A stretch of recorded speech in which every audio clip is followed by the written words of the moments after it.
Assalamualaikum warahmatullahi wabarakatuh. Halo Sobat UNH, senang sekali rasanya saya Adela Surita Putri dapat menjumpai Sobat UNH di rumah pada podcast UNH Menyapa. Saat ini saya sudah bersama narasumber yang akan menginspirasi kita semua, yaitu Bang Waliardi S.Hum atau akrab disapa dengan Bang Didi. Halo Bang Didi. Halo, gimana nih kabarnya siang hari ini Bang? Alhamdulillah baik. Baik ya, gimana nih perjalanan ke sini? Aman nggak atau ada kendala gitu? Ya karena jadi udah kayak Jakarta ya, macet banget ya. Iya betul. Sebelumnya terima kasih ya nih Bang udah menyempatkan waktunya untuk hadir ke kampus UNH tercinta. Nah, boleh nggak sih kita sebelum lanjut lebih dalam, boleh nggak Bang Didi perkenalan sedikit dan cerita tentang perjalanan hidup Abang nih sampai Abang ini kan sekarang posisinya sebagai Ketua Umum Rumah Kreatif Siginjai Jambi ya Bang, boleh diceritain nggak sedikit? Oke, halo semuanya. Jadi perkenalkan nama saya Didi. Untuk saat ini saya sebagai Ketua Rumah Kreatif Muda Siginjai periode 2025 sampai 2025. Kalau keseharian selain Ketua Umum apa nih Bang? Untuk sekarang saya lagi fokus pada MC, freelance, ngejuri juga, sama jadi narasumber gitu kalau dibutuhkan. Boleh tahu nggak sih Abang ini asalnya dari mana, dari kampus mana nih biar Sobat UNH di rumah tahu gitu? Oke, kebetulan aku alumni dari Universitas Jambi jurusan Ilmu Sejarah tahun 2020. Terpilih sebagai Ketua Umum itu kapan sih Bang? Kalau bisa terpilihnya itu baru tahun ini ya, pertengahan tahun ini. Kalau misalnya masuk KPS-nya itu dari 2024 kalau nggak salah. Oh, lumayan lama juga ya. Hampir 1 tahun kalau nggak salah. Terus kira-kira apa nih motivasi utama Abang untuk bergabung ke organisasi RKPS itu sendiri? Oke, sebenarnya kan kalau misalnya masuk ke rumah kreatif sini itu karena iri aja ya teman gitu kan. Jadi jadi ada satu teman yang motivasi saya masuk RKPS karena kayak kok lihat snap Instagram atau snapnya kok ini anak kok kayak aktif banget gitu kan. Terus kayak coba tanya-tanya dia, rupanya dia itu ikut RKPS. Awalnya nggak tahu kan RKPS itu apa, bergerak di bidang apa gitu. Terus dari dimiliki rupanya RKPS ini bergerak di bidang kepemudaan nih, sama ekonomi kreatif dan pariwisata. Nah, cocok banget kan sama aku yang suka wisata dan suka jalan-jalan segala macam gitu. Nah terus akhirnya coba digabung, rupanya nyaman sampai sekarang gitu. Ini konsepnya teman-teman Gen Z banget ya, FOMO. Ini FOMO dalam hal positif loh teman-teman, boleh dicontoh ya.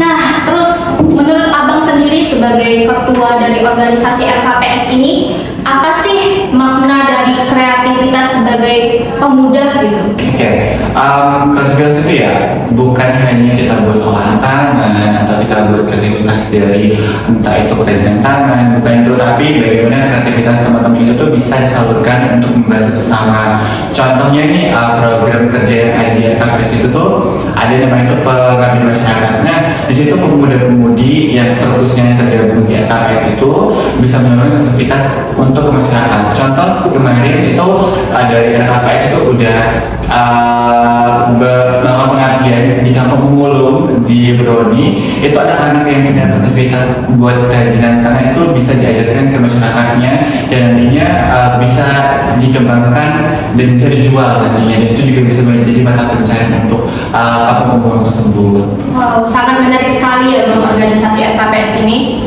Nah lanjut nih, kira-kira boleh di-spill sedikit nggak sih biar Sobat UNH di rumah tahu apa sih visi dan misi utama dari organisasi RKPS ini, khususnya di bawah kepemimpinan Abang?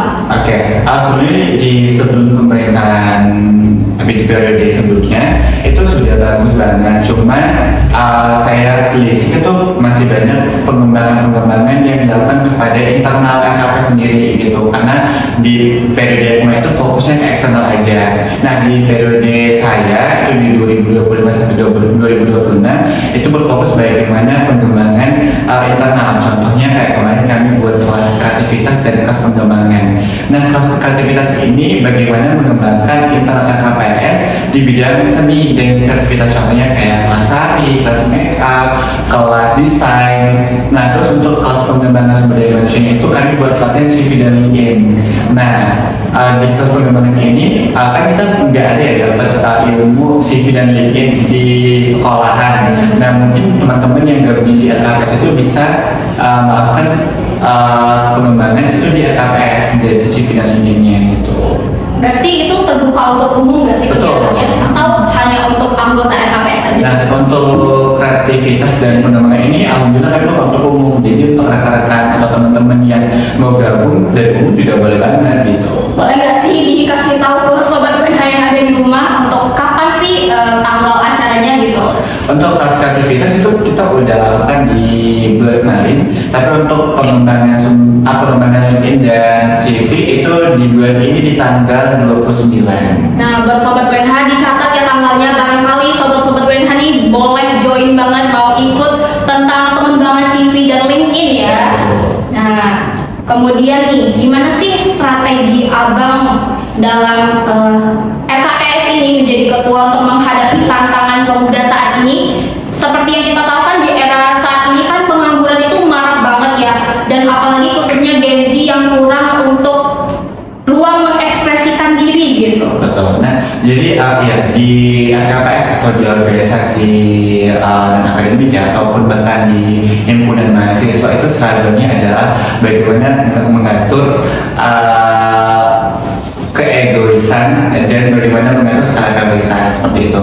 Nah di RKPS sendiri itu kan karena banyak anggotanya itu pemuda, dan bagaimana pemuda ini udah diatur ya di undang-undang usianya itu rentang dari 16 tahun sampai dengan 30 tahun.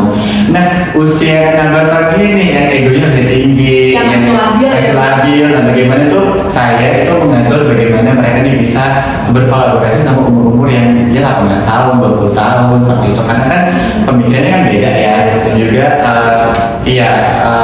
emosionalnya juga beda. Nah, bagaimana untuk mengatur bagaimana seimbang dan balance gitu. Nah kalau misalnya bagaimana sih kayak Gen Z sekarang, karena kan banyak pengangguran segala macam.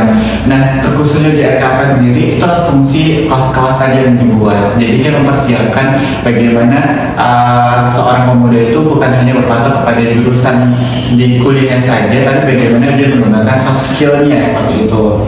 Dan untuk mengapresiasi kreativitas, makanya fokusnya dari organisasi atau komunitas ini kan bagaimana seorang pemuda itu mengaplikasikan atau mengekspresikan diri dia dari sisi kreativitasnya, dan juga bagaimana membalancekan antara teknologi dan kreativitas seperti itu. Nah, boleh di-spill juga nggak nih, apa sih program unggulan atau program rutin dari kegiatan pemuda di RKPS ini, Bang? Oke, untuk kegiatan rutin ya kami ada pengabdian masyarakat, itu setiap tahun pasti ada, dan juga itu open untuk umum, open volunteer ya. Kalau 2 tahun lalu itu kami sudah ada di Tanjung Jabung Timur, di Kampung Nelayan kalau nggak salah. Terus yang kedua itu di Kampung Bumulu di Legok, di Broni. Yang ketiga ini kami masih cari tempat di mana yang sekiranya efisien untuk kami lakukan pengembangan itu dari segi ekonomi kreatifnya, pariwisatanya atau kemudahannya. Nah terus untuk kegiatan rutin selanjutnya itu ada kelas kreatif tadi yang sudah saya jelasin, terus ada kelas pengembangan juga, dan biasanya setiap tahun kami juga open rekrutmen untuk para volunteer atau para pemuda yang mau ikut join seperti itu. Dan juga ada kegiatan kolaborasi juga nih sama pemerintah kayak pemuda pelopor, itu kami kolaborasi sama dinas pemuda dan olahraga, dan biasanya juga kami rutin untuk ikut karnaval Angso 2, itu festival-festival yang ada di Provinsi Jambi. Kalau info rekrutmen itu bisa kita dapetin di mana sih, Bang, infonya? Kalau bakal rekrutmen ya? Ya, kalau misalnya rekrutmen, volunteer atau juga oprek anggota itu biasanya kami infoin di Instagram RKPS sendiri. Apa tuh nama Instagramnya? @RKPSIDN. Nah, buat sobat PNH yang kepo boleh di follow nih. Barangkali nanti kalau udah open volunteer atau rekrutmen anggota bisa kalian join gitu ya. Nah, dalam era teknologi digital sekarang nih, Bang, gimana sih Abang melihat peran tersebut untuk mengembangkan kreativitas pemuda gitu? Ada nggak sih pemanfaatannya? Oke, di RKPS sendiri juga itu ada namanya Departemen Kominfo ya, dan juga di RKPS juga ada Departemen PSDM, Departemen Kreativitas dan Edukasi, yang mana juga kami sangat membutuhkan platform media sosial kayak TikTok, kayak Instagram untuk mengapresiasikan sebagai wadah juga untuk internal kami sebagai mengapresiasikan aktivitasnya. Kayak ya karena kita juga kan di pengembangan era sekarang itu kan tidak lepas ya sebagai di platform media sosial. Nah jadi kayak kami promosi-promosi aktivitas kayak olahan tangan, resam, dan juga kayak konten-konten berlabel itu pasti kami posting untuk di media sosial untuk menarik volunteer lainnya seperti itu. Nah, apa sih target utama Abang sebagai ketua umum yang bakal dicapai gitu? Di tahun ini ya? Iya. Kalau misalnya target ya harapannya banyak pemuda itu yang peka akan nggak main gadget aja di rumah, karena kan sekarang tuh banyak ya anak-anak pemuda yang depresi nggak jelas, terus juga kayak banyak banget introvert yang kayak fokus sama dirinya sendiri. Coba sekarang tuh harapannya banyak pemuda yang harus melek ya, banyak banget masyarakat yang butuh uluran tangan kita, contohnya kayak program kerja yang ada di KPS yang volunteer itu banyak kok teman-teman yang jangan takut untuk mengapresiasikan atau mengekspresikan diri teman-teman, tapi dengan catatan kan lingkungan yang positif gitu. Pada itu sih. Oke. Nah, ada nggak sih tantangan terbesar Abang yang dihadapin sebagai ketua umum sejauh ini, dan gimana tuh cara ngatasin tantangan tersebut? Oke, untuk tantangan ya di KPS itu karena komunitas KPS ini komunitas berbagian swasta, jadi nggak di bawah naungan dinas atau di bawah naungan kementerian. Mungkin struggle-nya itu di bagaimana kita mendapatkan dana di saat ada event seperti itu. Tapi alhamdulillah juga terbantu sama instansi-instansi yang seperti Telkom, ya seperti Bank 9, itu kan sering banget ya support kegiatan kami. Terus juga ada satu instansi ya yang biasanya tuh setiap tahun itu berkolaborasi sama KPS, yaitu dari Kariti. Nah dan juga ada juga komunitas-komunitas support juga kayak Safida dan sebagainya. Bang, pertanyaan terakhir nih sebelum kita mengakhiri obrolan santai kali ini ya. Kira-kira ada nggak sih yang mau disampaikan pesan buat sobat WNH di rumah, buat pemuda Jambi khususnya yang merasa belum punya arah atau semangat untuk menghadapi berkarya atau menghadapi kehidupan yang sulit di saat ini, Bang? Oke, kayak tadi yang aku bilang bahwa anak-anak muda itu harus melek akan masyarakat, karena dengan sekarang ini itu lagi nggak baik-baik aja ya. Jadi teman-teman para pemuda jangan takut untuk mengekspresikan diri teman-teman, dan jangan lupa juga cari lingkungan positif, karena lingkungan positif itu juga bisa membantu teman-teman untuk bisa saling support, bisa saling nggak judgement gitu.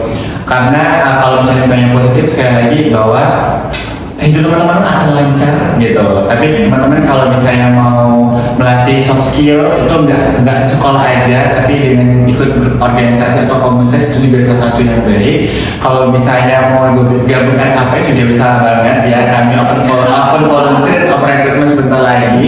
Jadi pentingin aja dengan KPS atau bisa dengan KPS. Nah, sobat WNH, diingat ya, lingkungan positif itu perlu, karena lingkungan itu berpengaruh ya untuk diri kita sendiri, Bang, dan untuk orang di sekitar kita. Nah, oke Bang, terima kasih nih atas pesannya buat para pemuda Jambi, dan semoga apa yang disampaikan oleh Bang Didi ini bisa bermanfaat dan menginspirasi bagi kita dan sobat WNH yang ada di rumah ya. Nah, nggak terasa banget 30 menit sudah berlalu dan kita sudah berada di penghujung cerita dari Bang Didi selaku Ketua Umum Rumah Kreatif Sidinjai Pemuda Jambi ya. Nah, terima kasih ya sekali lagi saya ucapkan kepada Bang Didi udah mau mampir ke kampus UNH, dan terima kasih juga saya ucapkan kepada sobat UNH yang telah menyaksikan video ini. Terus dukung video